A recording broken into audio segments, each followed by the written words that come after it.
thing. But we know, the Bible says that we are not ignorant of Satan's devices, lest he should fool us or trick us. The word Bible uses wiles, which means tricks. His most powerful weapon is influence. Satan was the most beautiful thing God had created. He was an archangel. He was a hierarchy along with Michael and Gabriel. He was created with all the fine jewelry and stones of the world. He was blessed with musical talents. He led praise and worship in heaven. He's not that red thing with horns that you see on TV. He comes to you shining and glistening. He comes to you, the Bible says that he is transformed into an angel of light. So you realize that when he is down there with Eve, he is seductive. Now, the serpent was seductive to Eve. Let's continue. Verse 2 says, the woman said to the serpent, we may eat of the fruit of the tree of the garden.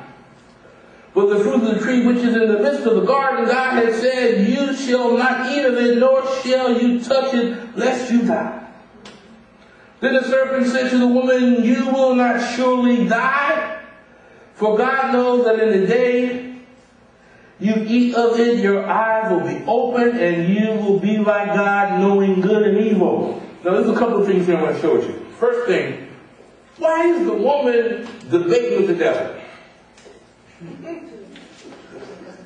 Rule number 1, don't have a conversation with the evil one. Okay? Don't have a conversation in your mind. Well, maybe if I just go down there just a little while, ain't nothing gonna happen. I'm under control. I can just have one shot, it ain't gonna hurt me. One hit's not gonna hurt me. You start rationalizing and say, oh, maybe I can just get away with it one time. You know me, God.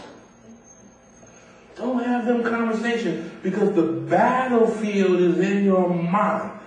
The enemy knows that if he gets your mind traveling in that direction, that your body and your flesh is not too far behind.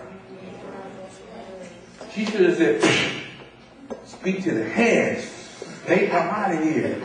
Don't have no conversations with him. The Bible says we need to do 2 things with the devil. Resist him and give him no place. That's all we need to do. You either know, you know. I used to teach youth ministry for 5 years. I used to tell the kids, when things start to rise up in your mind, and they will, just holler. What's going to happen, your mind's going to want to know what your mouth's doing. And it's going to stop blinking them crazy stars. Like you start thinking, Michael says, what you doing? Don't you see we thinking here? What you doing? So, until you can come up with something better, you start thinking them thinking, just see, I forgot what I was thinking about already. Okay. Verse 6. So when the woman saw that the tree was good for food, and that it was pleasing to the eye, and the tree desirable to make one wise, she took of its fruit, and she ate. She also gave it to her husband, with her, and he ate. Okay. Esther and I will be married 30 years in February. There's probably 1,000 times she'll go, hey man, this is good, try this. And she just throw it in my mouth. I think that's what happened. Hey, this stuff is good. Boom. Fall man.